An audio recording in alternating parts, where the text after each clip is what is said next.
Oh, it's Well, yeah. Again, and it's been everybody, good. Oh, we are going live.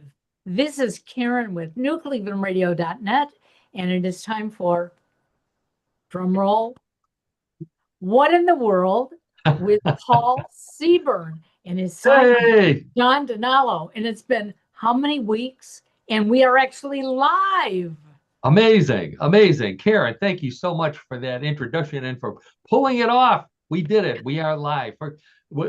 So to answer your question, A, it's been 3 weeks since we've done a podcast, and B, it's been God only knows how long we've been able to do the show live. So if anybody's out there left that's still watching us live, thank you so much for joining us. Yes, it's me, Paul Seaburn, your host of What in the World, everybody's favorite weird news podcast.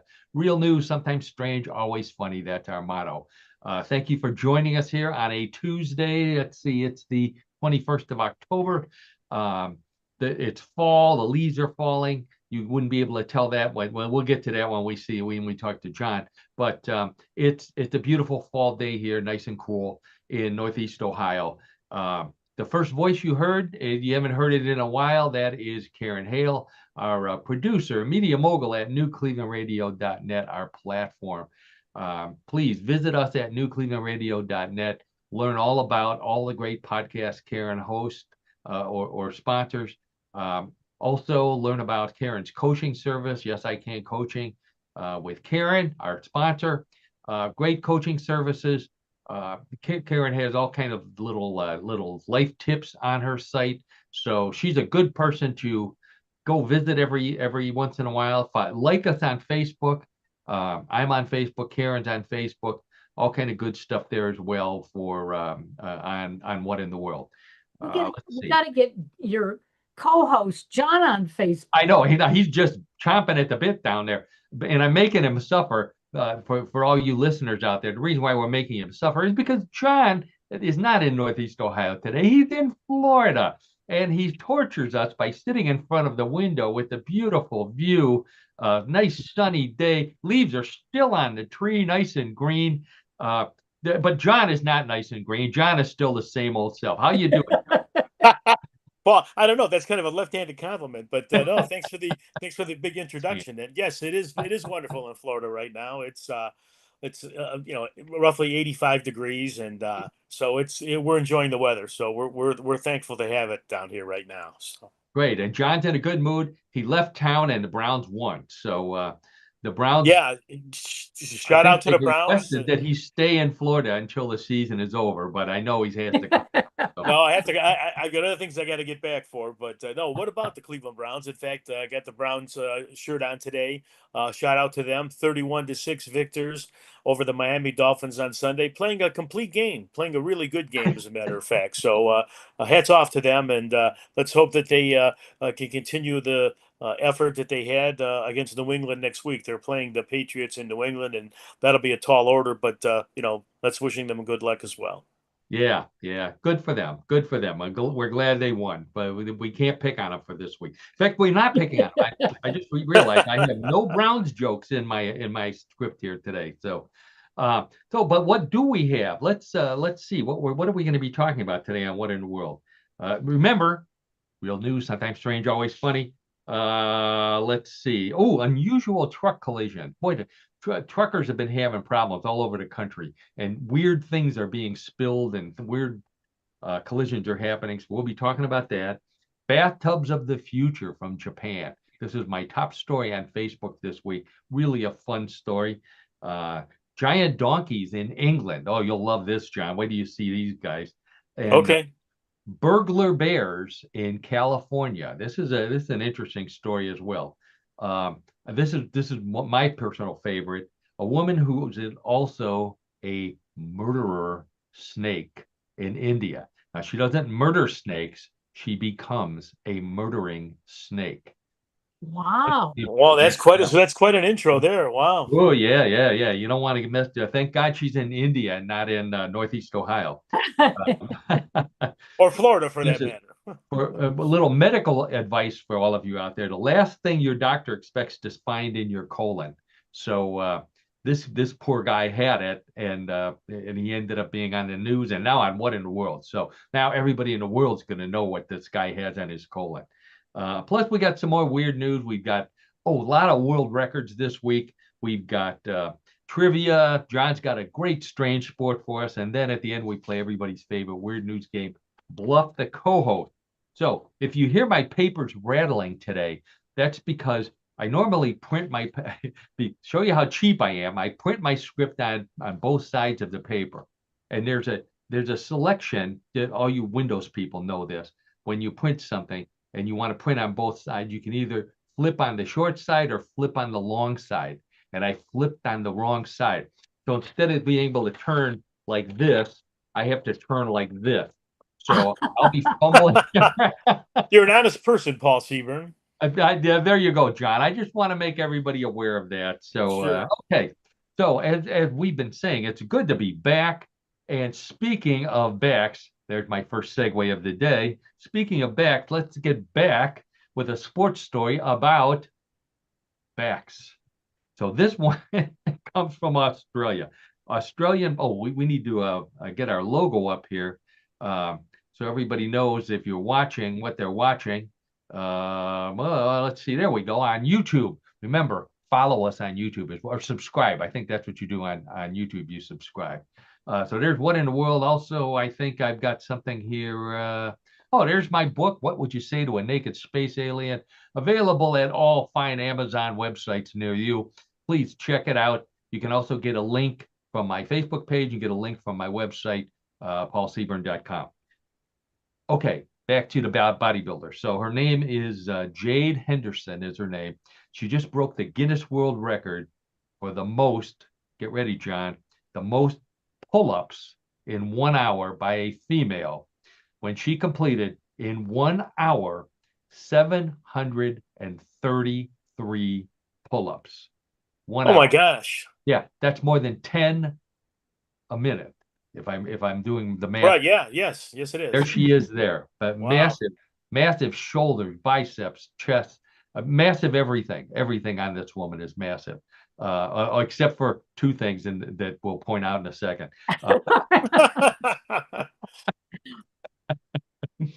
So I did some research to find out about this woman. So she has a job. She works at a walnut factory, cracking walnuts with her biceps. That's her job when she's not doing these pull-ups. She's also a tester at a factory that makes jackets with shoulder pads because she has got, look at the shoulders on her. She has just got the most massive shoulders I've ever seen on a human being. Really? Yeah. So she set the record, and now she said she's taking a break. She said so she's not going to be doing any training, and she hopes that one day she'll be able to unfasten her bra again. She's your typical bodybuilder. I'm not sure she can even touch her hands together. Her muscles are so big. Wow. Except I know when I did that joke on Facebook, and some people pointed out that there's two parts of her body that unfortunately suffer as a result of her doing the pull-ups. Let's say she doesn't have to pull up her bra. How about that? That's a nice way. That's right. Yeah. Okay. To me, John, she's built like a cooler. Remember when we used to say that about girls? She was built like a cooler. She's got a six-pack in the front and a six-pack in the back. That's what she's. That's exactly the phrase. That's exactly right, Paul. That's exactly right. Actually, I don't think I've ever known a woman with a six-pack in the front, let alone one in the front and one in the back. Yeah, really. Wow. Yeah. Very unique. Very unique. Yeah. I'm sure you'd like to meet one.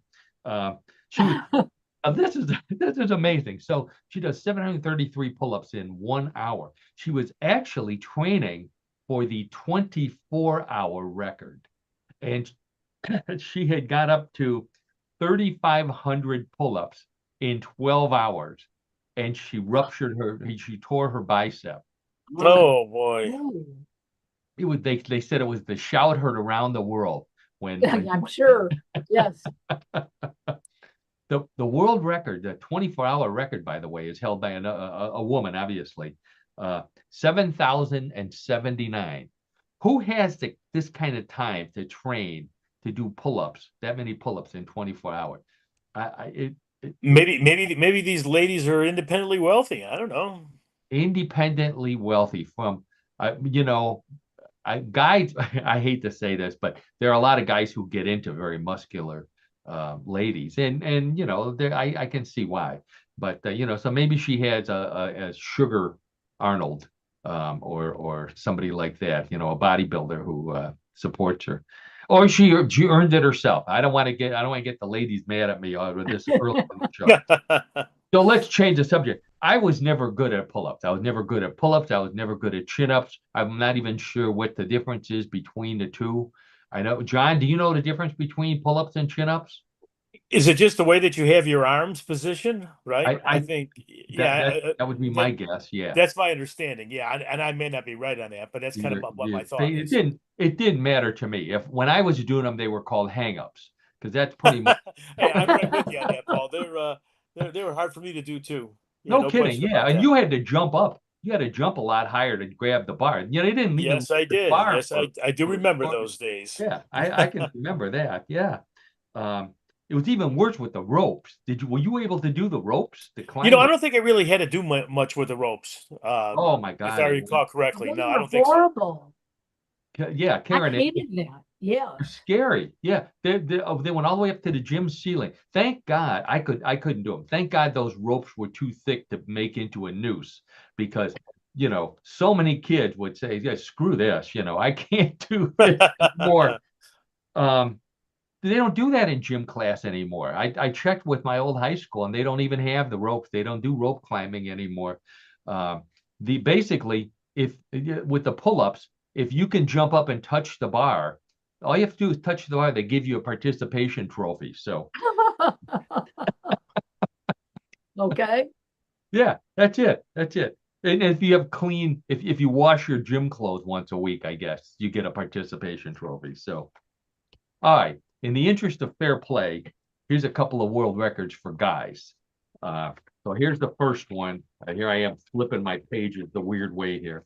Uh, okay, first one comes from Birmingham, Alabama. Rudolph Martino is the guy's name. He set the Guinness World Record for the longest natural beard on a living person. Longest natural beard on a living person. His beard was measured 3 feet 6 inches long. There he is. Looks like he's leaning on a pool table here, with a yardstick. So that's even longer than a yardstick. That's how long his beard was. Has your beard Wow. gotten that long, John? No, it's it would be impossible for me to keep a beard that long. I'll just leave it I at know, yeah. that. So, and Karen always wonders why anyone would do something like this. Yeah, right. Here's why. He keeps it that long so he can remember what he ate 2 weeks ago. Oh, geez. Right? Okay. That's quite a way to remember that. Wow. There you go. I can relate to that. He says after washing it, now washing a 3 foot long beard, you only do it every 2 weeks. After washing it, it takes 3 days to dry. This guy's not doing something right. He either needs to hang his head out the window or get a convertible. Um, be dry in an hour. Hey, Uh, Paul, here's in Karen in audience. Here's a guy that's got a lot of time on his hands. If he can spend 3 days drying his beard, I mean, Yeah. doesn't he have responsibilities? I mean, I don't know anything about this gentleman, but that wow. is that is his responsibility. And that's his job, I guess, showing his beard. I don't know.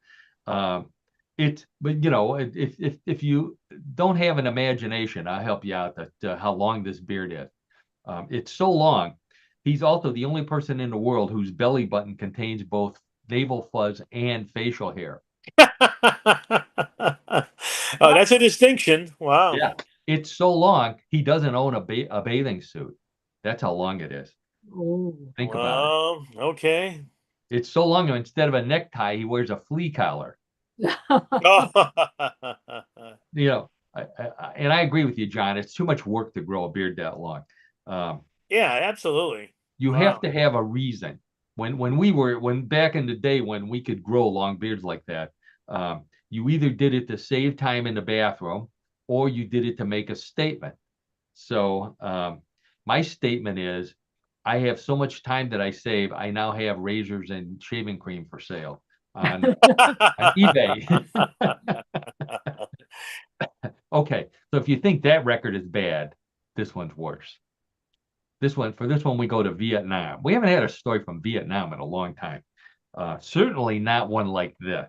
So this guy's name is Lu Kong Hyun, and I'm sure I mispronounced his name, so I will just call him Lu. Lu set the Guinness World Record for the longest fingernails on a Oh, pair of hands, male. When his nails on all of his hands, so this is cumulative measurement, measured oh, 19 feet 6 inches. So that's it looks like all 5 of his fingers on both hands, added all together, 19 feet 6 inches long. He set a second record, by the way, for the longest scream of pain when he went to the bathroom. Oh my gosh. Here's How do another you use guy. your, Let me how do you offer use this. your hands with nails like that? I don't know, Karen. Yeah. We've done stories about people with extremely long nails, and they're not like they don't grow out like a sword. They, Right. which would be cool to me, like Edward Scissorhands or the Wolverine. They're curly. They're almost like corkscrews or snakes Yeah. growing out of his hand. And he paints them. That's paint. Or someone someone paints Yeah, I them. think someone else is painting though. Yeah. So But here, speaking of painting, that's his job. Okay, this guy has an actual job. Here's a picture of him riding a motorcycle. I can't believe that with his hands on the handlebars and the nails hanging down. And then on the other side is a picture of him painting. So he's a painter. A very intricate and lovely painting of a tree Yeah. there. yeah. Uh, so But here's another guy though who has a lot of time on his hands. No pun exactly, intended. exactly, John. He hasn't cut his fingernails in 30 years. Oh my which, gosh. which is hard to believe because he has no snot hanging from his nose. It, you know, Wow, 30 Oh, years. so he works as a painter. You can see him painting. He never needed a mixing stick. He just swirls it with his fingernails. Maybe that's how he gets Wow. on them. Yeah, I guess. Wow. Yeah, get a load of this. People have said, "Why don't you cut them?" And he says the thought of cutting them makes him feel nauseous and physically and mentally exhausted, which is the same feeling the workers at the nail salon have once he leaves. yeah. They're Sure. nauseous. Yeah, really. Oh my gosh. So here's a question. Will he ever cut his fingernails? A good question, John. I don't know. 30 years. Why stop now or Yeah, no stop kidding. or Wow. whatever it would be? Yeah. Wow. Yeah, for those of you without an imagination and you're trying to figure out how long his nails are, these nails are so long he can clean the wax out of both of his ears with one hand simultaneously. Yep. They're so Uh, long he cleans the dirt from under them and then he uses it to mulch his garden. That's how long they Oh, are. whoa. They're Wow. so long. He tore his bicep giving someone the finger. Uh, while he was riding his motorcycle, probably there. His nails are so long, he once waved goodbye and stabbed a Canadian goose that was flying overhead. That's Jeez. how long they are. All right. Uh, I think it's kind of rough for this guy though, for his daily activities, right? I mean, what does he yeah. do? I mean, that just seems that, oh wow, I don't know. Well, everyone asked the question because I've done the story on many different people with long nails. They all asked the same question: how do you go to the bathroom? And they all kind of skirt the issue, and most of them say it's not as hard as you think it would be. None of them say they have somebody who goes with them, Yeah, that's wow. which It's is amazing. yeah. My John and I have a mutual friend, Gus, who we've known for many, many, many years. Many years, sure. He would suggest they get a bidet, which I think would be the obvious solution. absolutely. Yep. Yeah. Yeah. Okay. So here's one that you can relate to, John. Maybe Karen too. I don't know. Traffic was jammed up worse than usual on the 210 freeway in Azusa, California. I don't know where that is. Azusa, California. John doesn't have his globe. That just reminded me. That's Well, right. the problem is we couldn't transport the globe with, Oh, we Yeah. drove down, but we couldn't you have really any space in our car to put the globe in. So unfortunately, the globe is at home. know what you Sorry. need? I'm going to go off the tangent here for a second. This is just to show you how old we are. The first thing that came to mind when you said you didn't have room for it. Do you remember when we were in grade school? you had to have a pencil sharpener in your little pencil bag to sharpen your number 2 pencils in Oh, class. Right. sure. And sometimes, Karen, you remember this too. The pencils would have a little globe. The pencil sharpener would have a globe attached to it, and Yep. you stick your pencil, I think, in the base of the globe, which was the sharpener. That would have been perfect for you. The globe was like the size of a golf ball, maybe. You could have put it in your carry-on. Yeah, well, my only problem with that is that I would not know where they are if we Oh, when I had them. I know what I you're talking about, but yeah. if there's any dollar stores down in Florida, and I'm sure there are, except in the villages. Uh, I'm sorry for all you villages people down there. If you're offended by that joke, but I bet you they have them in a dollar store. I don't know. Who sharpens pencils anymore? I'll Who even look into uses that. the Well, I'll pencil? look into that for us. I'll Yeah. do that Yeah, for the as I'm next down show, you there. got a couple more shows down there. Okay. So, anyways, Sure. back to the story. So this is on the 210 freeway in Azusa, California.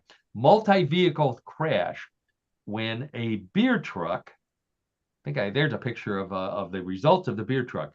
A beer truck sent beer kegs and at least 5,000 aluminum cans of beer rolling across the lanes of the freeway. A local reporter was there, and he was heard to cry, "Oh, the brumanity, Oh, humanity! Oh, where's my horn?" Yeah, that's another old reference, but to the Hindenburg for you young kids out there. Around California, by the way, flags are now flying at half staff over college fraternity houses. Um, once the news came out about the beer, headlines across the state. Headlines were covering this. Headlines said the bridge that was closed read "Hangover on the overhang." So oh, Okay. something to that one also. I think, yeah, I know. People got drunk just from rubbernecking. That's how much beer was spilled. The Wow. Why is it always, and this is an open question here. Why is it that it's always good stuff that gets spilled when these trucks turn over? You know, remember we were talking about peanut butter a couple weeks ago. Now you've got beer. You Wasn't never there candy also? Wasn't there an accident candy. with Yeah, the yeah, truck yeah, yeah, involving yeah. candy? I No, thought. M&Ms. I think it was Yeah, M&Ms. that's what I Yeah. thought. Right. You never see a truck full of kale dumping, you know? That's a Or, good thing. yeah, Sure. or tofu. You ever see a truck full of tofu or liver? I don't know if they deliver liver in trucks. What about spaghetti squash? One of my favorites, spaghetti Oh, yeah. squash. Well, that's a good thing. I mean, that It's good would spill. nutrition. It's nutritious, right? Yeah. Well, unless it was traveling in the opposite direction of a spaghetti truck. Um, you Oh know, well, yeah, oh yeah. yeah, that'd be a Chef Boyardee type collision. So to prove my point that only good stuff gets spilled, we have another spill story here from let's see, I got to flip my page the wrong way here. Okay, this one comes from Franklin County, Illinois. Interstate 57, for those of you who are paying attention there on the freeways, they were closed after a semi truck overturned and spilled its load of applesauce. That is applesauce Oh spilled wow. that freeway there. Oh, so sad. Uh, when they saw how much applesauce there was, the Illinois State Police said, "Forget it. We're turning this job over to a muscle man." Oh. I think they still sell Muscle Man's applesauce. Yes, they do. Musselman still They still do. still produces applesauce. Yes, it Yeah, does. I looked at the store only had Mott's, but I figured Mhm. Muscle Man is still around. An estimated 46,000 pounds of applesauce was spilled when this truck turned over. Wow. Babies across the state were heard crying, "Oh, the humanity!" Uh, I think half of the applesauce in this country is eaten by babies. Uh, Yeah, I think that makes sense. Yeah. Now, this is ironic here. You see a couple other trucks up there. The driver said that he swerved to avoid a stalled truck that was loaded with cinnamon. So, applesauce and cinnamon, it's another one of those combo trucking accidents. A little bit of trivia for you. The history of applesauce dates back to ancient Rome, of all places. Italians are not known for their applesauce. I don't think, John. Would you? No, not really. I would say that it's no. That No, I would no. say that's an accurate statement, Paul. Yes. Many other kinds of sauce, but not of the apple. Not applesauce, Way. no. No, no, it doesn't go good on pasta. Uh, Right. so, anyways, it was first mentioned in Roman history by by Cato the Elder, was the guy's name, Cato the Elder, who said that Nero didn't fiddle; he ate applesauce while Rome burned. So It's a different spin on history there. there you go, there you go. So regular listeners of the show know that I'm a math guy. Majored in math in college, worked in the computer business for many years. I still dabble in math. So I thought this story was interesting. This one comes from Japan. It may be the digital age in schools and really around the world, but at schools in Japan, they're bringing back the abacus. That's the famous way that they use to count with sticks and beads mounted on a platform. You've all seen it. So it's to help kids in junior high, help them on their junior high entrance exams by using their heads to do arithmetic. So instead of using a computer or their phone or God forbid a calculator if their parents are that old, they're using an abacus, and it actually makes them learn better, and they're doing better on the scores on the test scores.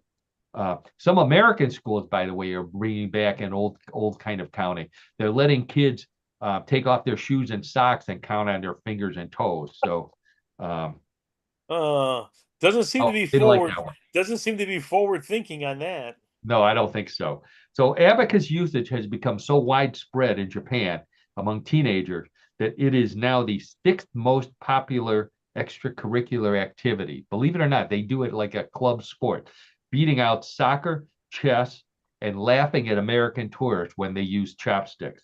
So Wow. all teenage activities in Japan. Teaching the abacus is a great side hustle. This is true for Japanese senior citizens who prefer to get paid by having their kids show them how to use their TV remote in return for teaching them how to use the abacus. So now, how do I know this is true? Because one of my writers at Mysterious Universe, where I'm the editor and the head writer, by the way, mysteriousuniverse.org, he lives in Japan, but his mom lives in Texas, and I communicate with her regularly.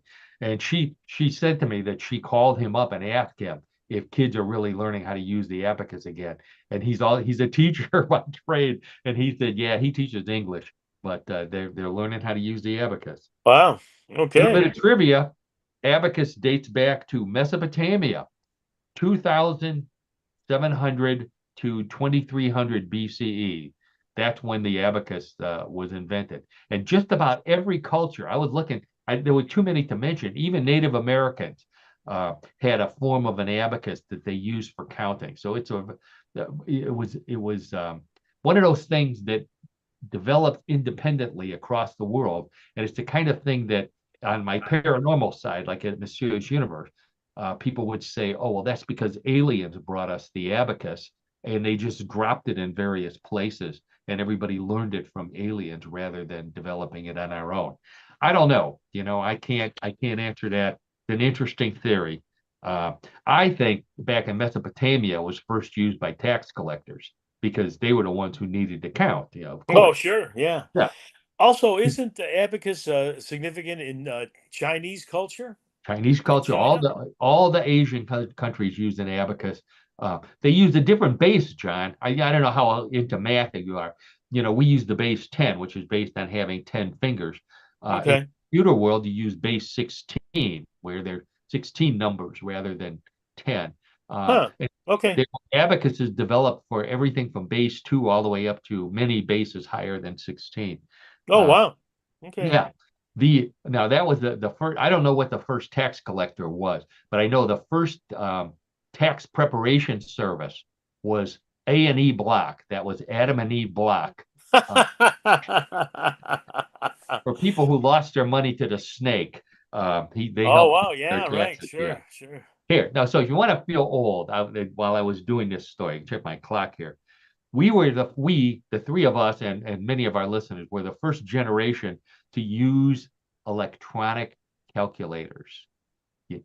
Electronic calculator was invented in the early 1960s, and they immediately became ubiquitous.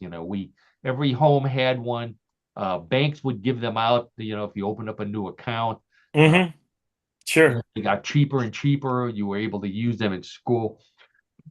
What amazes me, though, how, when you look at the technology that we have on our wrists now, where it's like having a doctor on your wrist, it tells you your heart rate and your blood pressure, Mm-hmm. and how many Yes. steps you Uh-huh. walk. We got excited back in the old days when our watches could be used as calculators.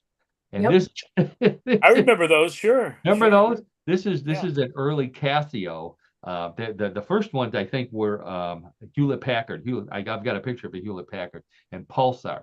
So it actually had two, like a flip over. You had the display on one face, and then you had the keys on the other face. Hewlett Packard put the whole thing on one face. So you had these tiny little keys that you could either press with your tiny little fingers or use your pencil point, which you sharpened in your globe sharpener. Uh, It's all connected today, Paul. it's Very all good. connected. Everything is connected. Segways galore. So yeah, this was in the 1970s. So we've come in 50 years. We've come from having a watch that's a calculator to the Apple smartwatches now that do everything for you. Amazing. It's amazing. Man in India showed up at his local magistrate's office. That's like the local county clerk, on Public Grievance Day, which I think every town in the United States should have, Public Grievance Day, and reported that his wife had been turning into a snake and trying to kill him while he slept. Scary, huh? Yeah, Scary. Oh, really that is. story's out there somewhere. That's what I can Yeah, tell you. yeah. There's a guy kissing a snake. That's not Oh him. boy. Uh, he doesn't want her. Maybe he doesn't want her. He wants her to turn back into a woman. So the husband, Oh, yeah, the husband of this woman, he went to the public grievance day. He said he wants her to stop, but not right away because they're making too much money selling the videos on OnlyFans, of her becoming a snake and going back again. Uh, he Wow. she blamed him. So, she went to her different public grievance day, and she said it's all his fault because all he does is lay in bed like a dead rat. So,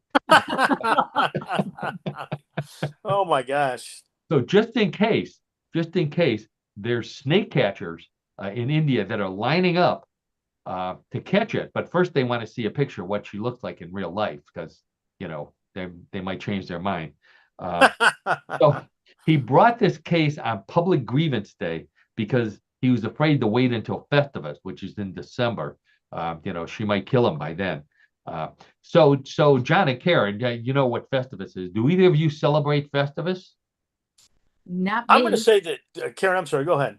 Go ahead. No, not me. No. Don't celebrate Festivus, but you know what it is. I think Yeah. Yeah. I think it's well known enough because of the Seinfeld episode, which was not called Festivus. It was called the strike, I think. Um, well, announced to the world a made-up holiday made up by one of the writers, Dan O'Keefe, who came up with the idea for Festivus. And basically, it was George's father had a holiday because on December 23rd, because the other holidays were too commercialized.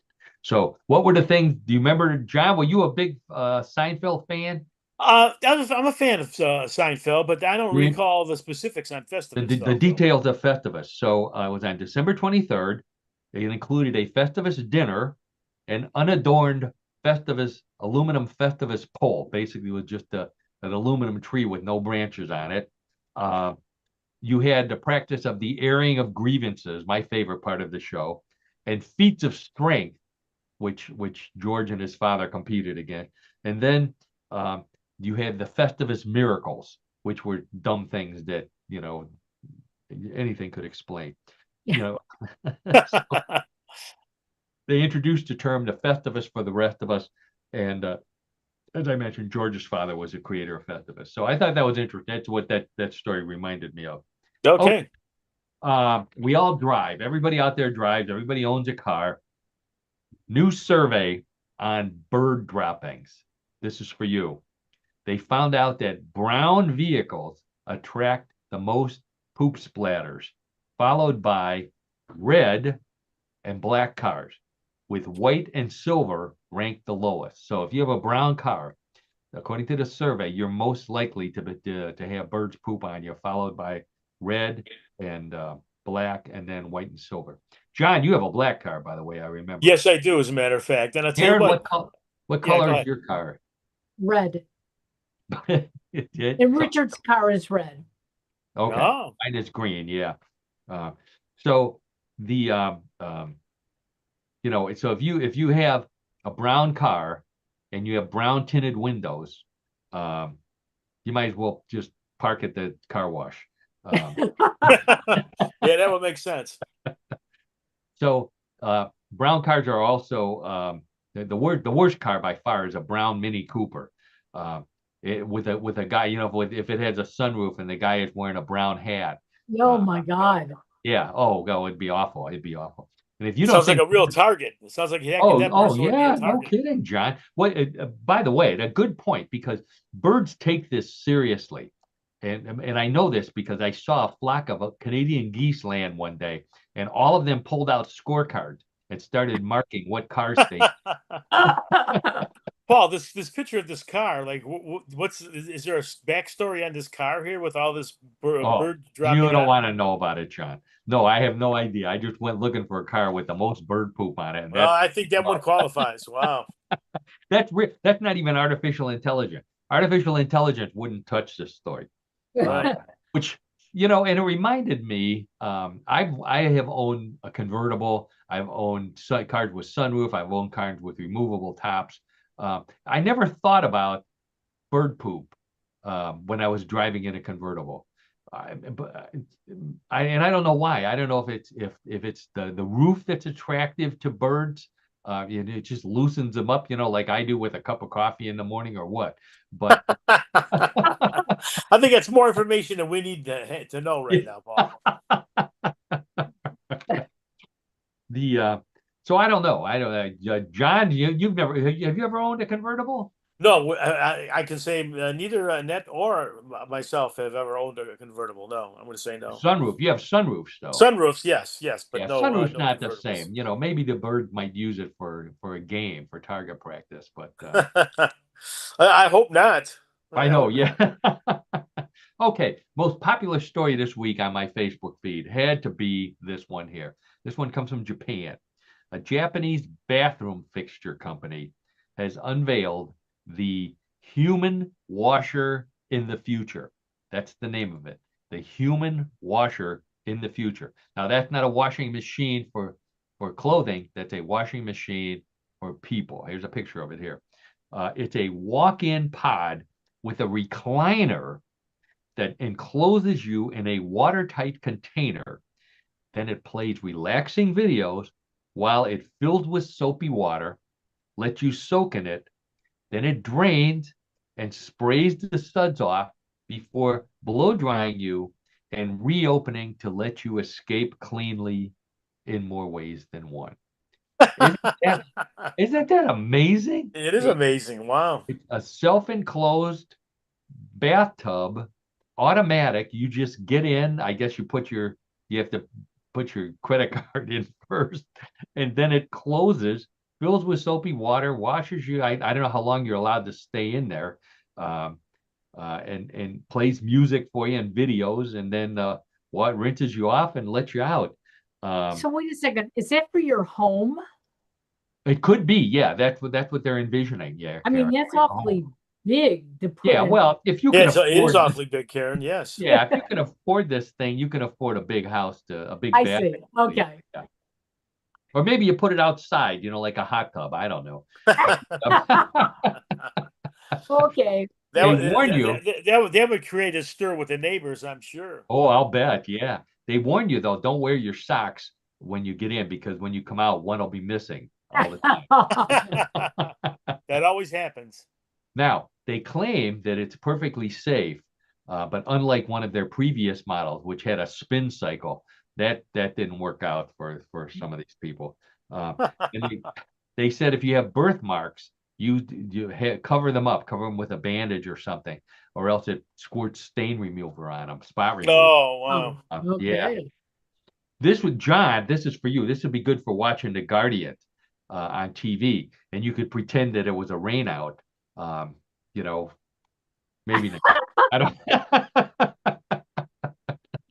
Okay. Experience what the people are experiencing at the game, even though you're not there, Oh, right? that's right. Just like you were there. Hmm. I saw a guy. By the way, Karen, this is to on your point. Uh, if you can't afford a house this big or this bathroom, which is not priced yet, I saw a guy who did the same thing for $10. Um, he set up a lawn chair at the car wash and turned it on, and pretty much got the same thing, a little harder pressure, but looked like the same thing to me. It would be fun. Yeah. Mhm. Yeah, it worked. It worked. Okay. The It's probably used by tax collectors. No, that's not it. Oh, here's our donkey story. Okay. So this one comes from England, from Radcliffe, England. The Radcliffe Donkey Sanctuary announced that their resident donkey by the name of Derek, Dynamite Derek is his name. He now owns the Guinness World Record as the tallest living donkey because he measured 5 feet 5 inches from his hoofs to his withers. So first thing, it's redundant to say that's one big ass donkey. I would say so. I don't think I've Now, ever seen a donkey that big. John, here's a trivia question for you. You know where the hoofs of the donkey are. What part is the withers? I'm going to take an educated guess, and I'm going to say it's going to be the top of his ears. Top of his ears is incorrect. Really? Yeah, it's the ridge on his back. The head doesn't Oh, the head doesn't count in the height. So it's the ridge of his back. okay. Yeah, that's the withers, the ridge between the donkey's shoulder blades. Now, as opposed to the bill withers. The bill withers, Still Bill Withers. Yes, love Still he, Bill Withers back from the 60s. that's Yes. right. He's the guy who described a different part of the donkey with the song "Ain't No Sunshine." Get Oh. it? Oh, yeah, I get it. Oh. Yes. So you know what they're doing? They're teaching Derek how to count. You know why? So he can be both a big ass and a smart ass. Okay. All Yeah, right. A dual Uh, purpose. I'm disappointed, John. I'm disappointed. I was waiting for you to say that all of these jokes were asinine. Oh. I've been known to say that about a lot of different things over the years. But no, I did not do that. So yes, I'm sorry you're disappointed, Paul. There you Sorry. go. There you go. I don't know if you knew this. That asinine was my nickname on the baseball team. Ass in nine. That was. Oh, Oh. Okay, did not another know animal that. story here. We're doing good on time. This one comes from California, from Eureka, California. The Sequoia Park Zoo reported this. A wild bear. Now this is so you're in California. There's bears all over the place. Be outside of the zoo as well as inside of the zoo. So a wild bear actually broke into the zoo, and this is a quote. Here's a picture of him, by the way. This is a quote from the zoo official. They said the bear interacted, in quotes, with the facility's resident bears before leaving peacefully through a service gate. Now, the zoo didn't reveal what they meant by interacted, but witnesses say that on the way out, the bear stopped at a souvenir stand for a pack of cigarettes. So I think we know what interacted means. In fact, like all males, after they interact, the bear, when he got home, immediately went into hibernation. Got So, it. uh, Okay. That's a story you oh, don't hear every day, boom, that's yeah, sure. right. Karen put that right in there.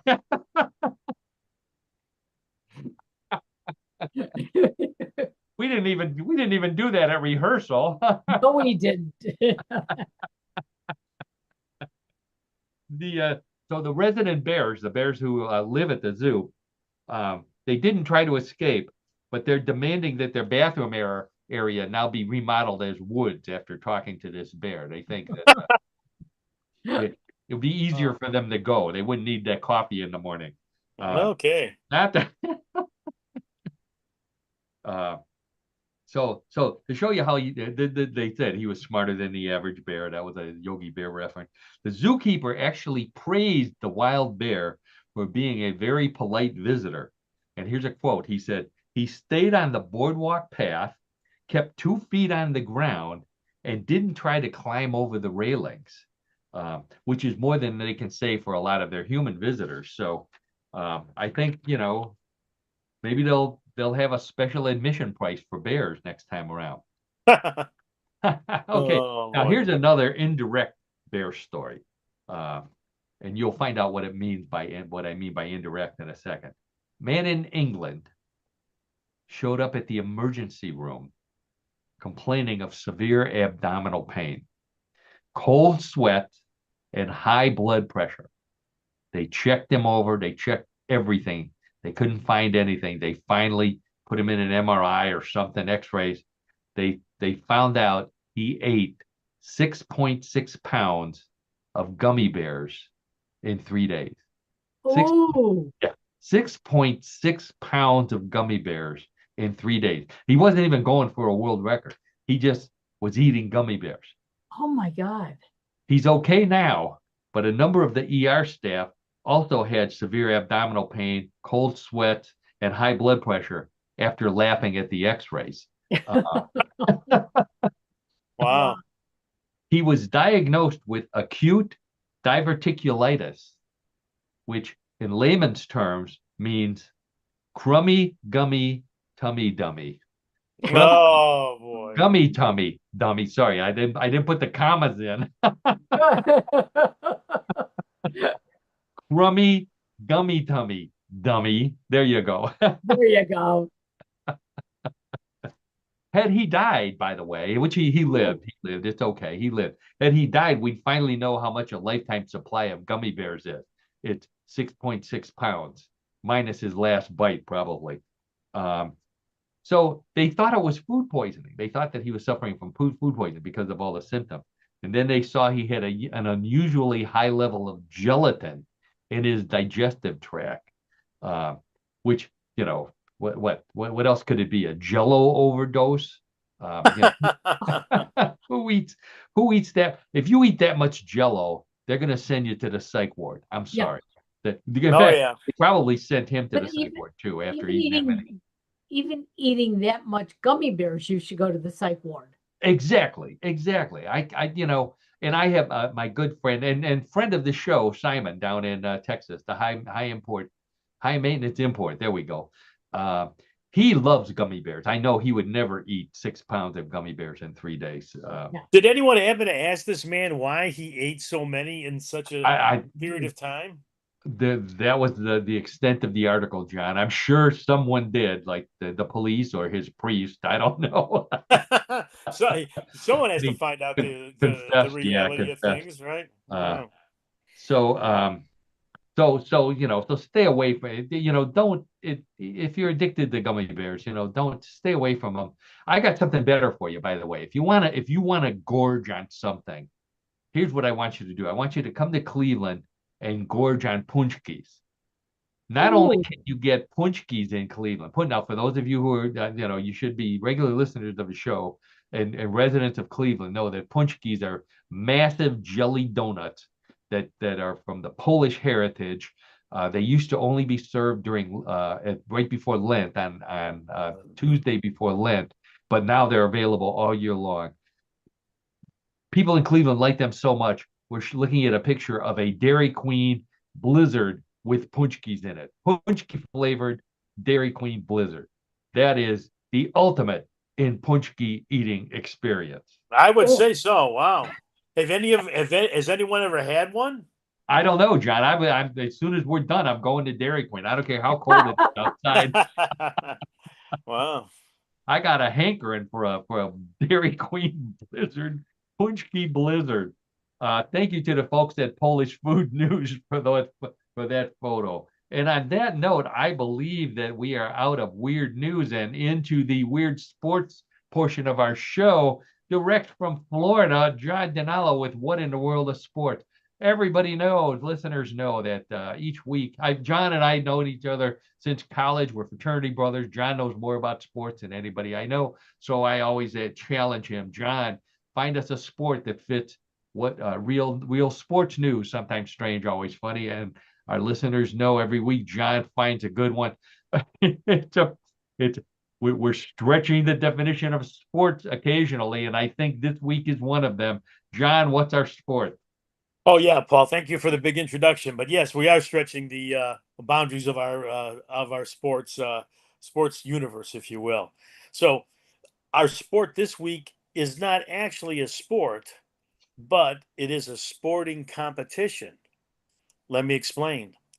The name of this event is the U.S. Championships of Shoe Shining 2025. Okay. Shoot. So the U.S. Championships of Shoe Shining 2025 took place at the large shoe event in the New York City Super Trunk Show that was held on October 4th of this year. The Shiners compete for glory, medals, shoes, shoe care products, plus $800 in prize money that was given by the French shoe manufacturer Saphir. Ooh, what a prize. Now, the first two editions of the New York Super Trunk Show have been very successful, with nearly 1,200 visitors and some 15 shoe and menswear exhibitors from around the world attending each year.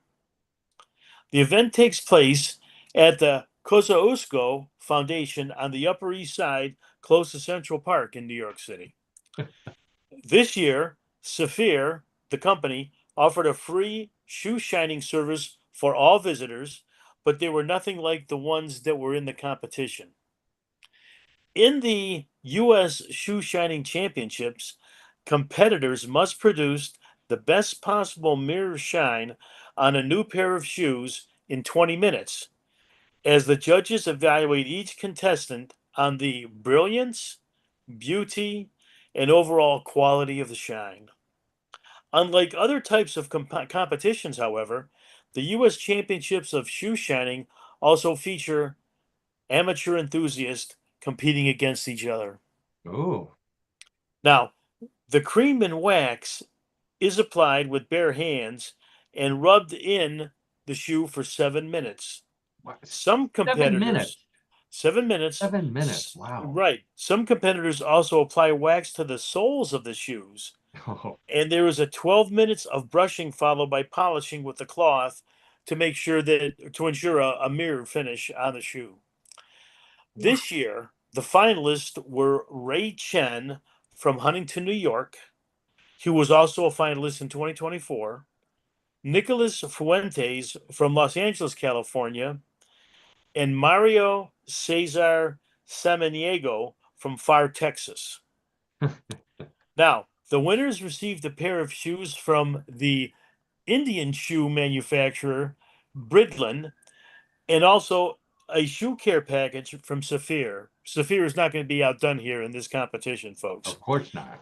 The top three contestants received medals and also a share of prize of the $800, with $500 going to the winner, $200 to the second place winner, and $100 to the third place winner.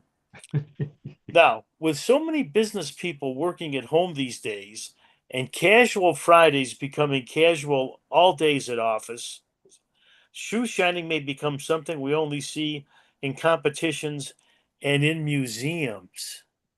However, if you're good with really small brushes, you could still have a shiny future polishing toenails. No, I don't know. Okay. Well, I mean that's a Yeah. significant point that was brought up here in this presentation, folks. With again, people working from home and not dressing Yeah. in dress shoes, right? They're working from home. Oh yeah, boy.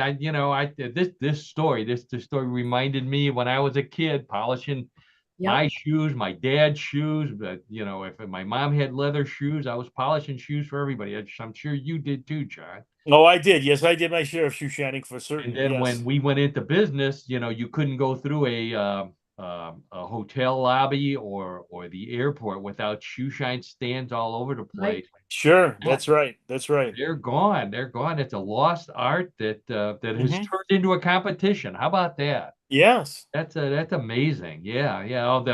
I think the prize money could be a little better. Yeah, it seems a lot of effort, for what the reward is, but Yeah, I guess you're going for medals. Okay, yeah. they assign medals to the first, second, and third place winner, and I guess the glory of it, Well, yeah. recognition. I guess. And more shoe care products. Oh, just what I needed. More polish and brushes. Yeah. Right. Right. Oh. Well, anyway, so a great story, great sport. I'd have to talk about unusual, really off the wall there. But it did remind me of growing up back in the old days and polishing shoes, and I was thinking I never recalled doing it competitively until I was thinking about our college days, John, and I seem to remember that there was a competition on campus between fraternities. We were challenged to a shoe shining competition. Do you remember that contest by any Boy, chance? I'm going to have to draw on your memory on this, Paul. I'm going to say I'm drawing a blank. I don't recall anything about this. Wow. Well, You'll have to tell everyone. thank God I have a report from the Carroll News That's our newspaper, right? and a That was photo. our Yeah. newspaper, sure. So we've accepted another fraternity challenge to shoe shining, and the rules were that you had to polish the shoes of the other fraternity while they were on their feet. Okay, so that was it. So the older guys came to John and me and they said, okay, you guys, figure out a way that we can win this and win the beer. I'm sure that's what was served at the end. So John and I put our heads together and we came up with this idea here. So the shoes. So first off, the other fraternity painted their bare feet with shoes. They thought they were going to fool us, so they showed up with bare feet with shoes painted on them, but we proceeded to polish all that paint off. So we thought we got it, and then we shocked them with the shoes. So here's my shoes. Oh, love those. You can tell that's me because of the white socks. Uh, and Well, and those are some real clodhoppers there, those Paul. are huge, the Wow. massive clownish shoes there. But if you think those are big, wait till you see what John brought. So John brought this boot right Oh here. my God, I don't John. know how he did. That looks like the lounge, John. The Yeah, student look, so lounge. those the lounge we used to hang out in. But you That's know right. what? I I don't know think how I, you I got it through the door. I love your outfit with the shorts and the black socks. You still wear outfits like that too, I think. Um, yes, I do, as a matter of fact. Love it. Oh so Lord. so of course we went in. What did we do after that? We drank beer out of shoes. There you go. Oh Oh, my. Maybe that's why I forgot all about this, Paul. I think I That's think kind of that part of the disgusting. story is true right there. All right. Well, thanks again for that great World Championship of Shoe Shining from John Denala. What in the world of sports? John will be back next week with another great sport. Oh, And thanks, Paul. on that Thank you. note, yeah. So all of you who have been waiting patiently for Bluff the co-host, here it is. Let's get our logo out of there. Okay. Bluff the co-host, everybody's favorite weird news game. The rules are simple. I have 3 stories similar to the ones we've been talking about all afternoon. One big difference. All of those stories were real. These stories may be real, may be a bluff, and it's up to Karen and John and all of you out there playing to decide real or bluff. Wagering is allowed, so place your bets. John and Karen, hands on the buzzer. All of these are animal stories. We have a theme this week. They're all animal stories. Here's Okay. the first one. Oh, great. That's just what I need. There we go. Okay, hit the microphone there to kill my coughing. The highlight event of most rodeos is the bull ride. So naturally, kids want to try it.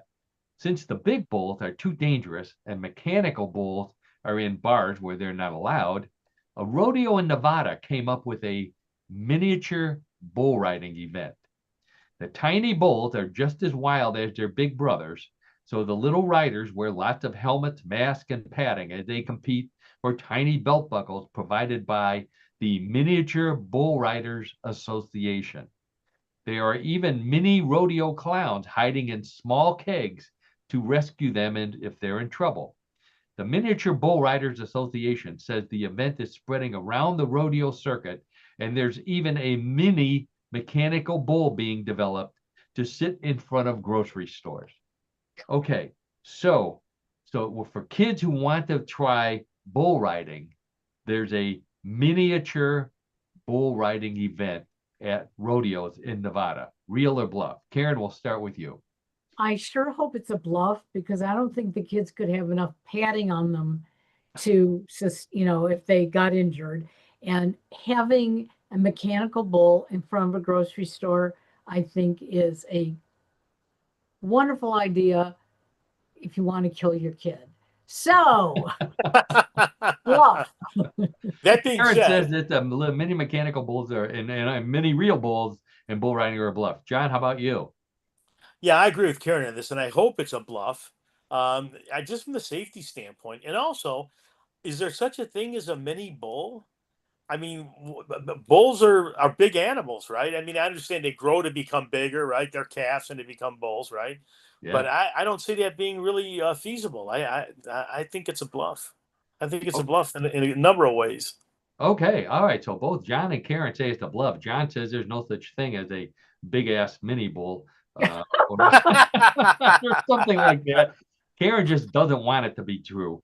Let's check with the judges, and the judges say I have bad news for both of you. That is true. Not Are only in you Nevada, yeah, serious? it is spreading to other. Now I never saw this is a brand new thing, but when I lived in Texas, they used to have miniature horse racing, but never. And there are, John, they are breeding little bulls that have just as bad of an attitude as the big bulls for the Wow. ride. Yeah, and I hope the children are careful about this. And yeah, Wow. people yeah, are putting their kids on yeah. these bulls. 10-year old. That's the average age, and yeah, they looks just like the big guys. Yeah, Yeah. only Okay. bluff the co-host. All right, so the score's still 0-0. Let's get right to story number 2. Tractors have replaced water buffaloes in Thailand, but farmers who are not willing to part with their old partners have started entering them in water buffalo beauty contests. At state fairs in Thailand, female water buffaloes are paraded around the grounds while wearing flowers. Then the buffalo beauty pageant contestants are judged on hoof size, horn size, hoof smoothness, and overall physique. While there is no swimsuit competition, they do get hosed down to see what they look like wet. There's also no talent competition, but the judges appreciate any contestants who know how to keep their cow patties under control until the queen of the water buffaloes is crowned. Okay, so in Thailand, water buffaloes are out of a job because of tractors. So now farmers are having water buffalo beauty contest. Real or bluff? John, we'll start with you. Well, initially I thought this is a bluff, but then the more I thought about it, I could see it taking place. I mean, there are strange things happening throughout the world, as we know, and this should really be a strange thing. But I think it's very plausible. I could see farmers there in Thailand doing that. So I'm going to say it's real. Okay, so plausible means real. Okay, Oh, plausible. possible, plausible, possible. Yeah. Okay. So the needle points to real. Yes, it does. Yes, it Okay. does. In my world. Okay, Karen, how about you? Um, I don't think a water buffalo is beautiful enough to be in a beauty contest, even with flowers or anything like that. So I think it's a bluff. Well, okay. So Karen says that the water buffalo beauty pageant is a bluff. John says it's real. Let's check with the judges, and the judges say congratulations go to John and anyone else who said that's a real story. Yes, Karen, Wow. they are. As these females are they're called fine ass water buffaloes. There's a distinction there, obviously. Boy, I'm gonna beat that one to death. Yeah. Uh, They actually have beauty pageants for water buffaloes, and they do parade them around. And they do hose them down. I thought I was going to make something up there, and then I saw they actually wet them down to see what they look like when they're wet. Wow. I don't know. wow. They must be. I don't want to say they're sexier, but More okay. attractive, I guess. I don't know. More attractive, yeah, I suppose. Okay, so that means that John is ahead 1-0, but points are doubled in round number 3. So Karen could come roaring back.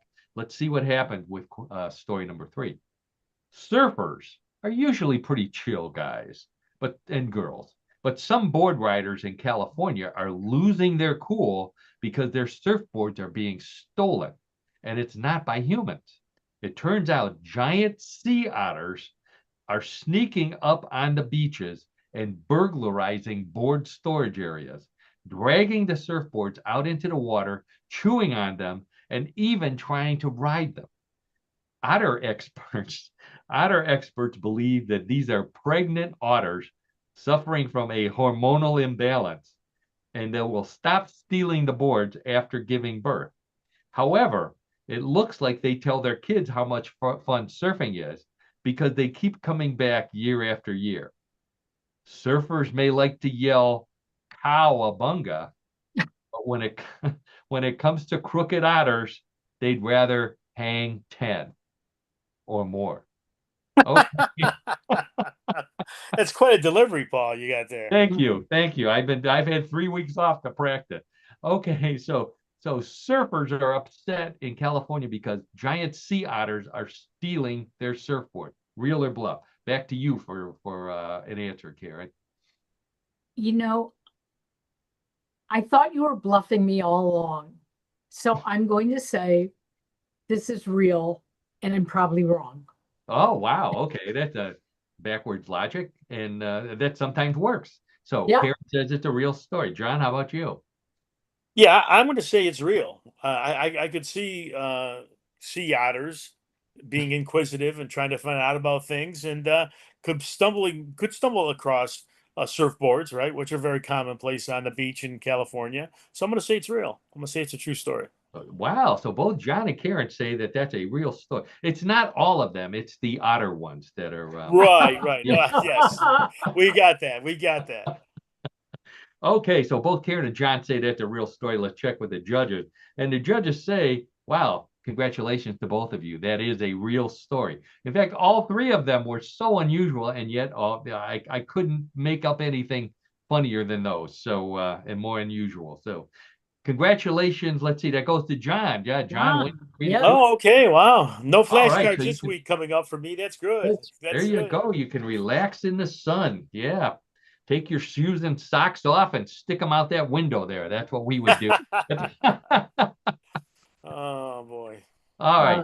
That's I think that's it. We've reached the end of another episode of What in the World. I want to thank Karen Hale, our producer, co-host, media mogul at newclevelandradio.net for all you do for our show and for all the podcasts that you have at newclevelandradio.net. I think I saw something about a new podcast coming up, or a new guest. We have a new sponsor coming up next week. Oh, and a new sponsor. Okay, Yes. great. We'll be learning more about that next week then. Super. So check it out, newclevelandradio.net. All Karen's coaching services. Yes, I am coaching. Yes, I can coaching with Karen. All kind of tips. Like her on Facebook or follow her on Facebook. You get all kind of great daily inspirational affirmations from Karen. So always a cool thing. Then I also want to thank my old buddy John Dinalo, for everything you do, for the sports, for putting up with me, and for all your great commentary. So enjoy. You're welcome, Paul and Karen and audience. It's a lot of fun to do it every week, and glad we're back. I did really miss not getting together with everyone the last 2 weeks. So we're back in the groove. Yeah, it was lonesome over here. Yeah. Well, I hope, and I hope everybody missed us as much as we missed you. You're the reason why we do the show. Without you, it wouldn't be fun. We hope you have as much fun listening as we do putting the show on every week. And by every week, I mean every Tuesday at 3:30. We're going to attempt to make it 2 in a row. That could be just like the Browns. If the Browns can make it 2 in a row, we'll make it 2 in a can. row. And that's Absolutely. great logic, Paul. That's great logic. There you go. For sure. That's it. I hope that's what it. I hope that's true. And on that note, I think we are about to say goodbye till next week.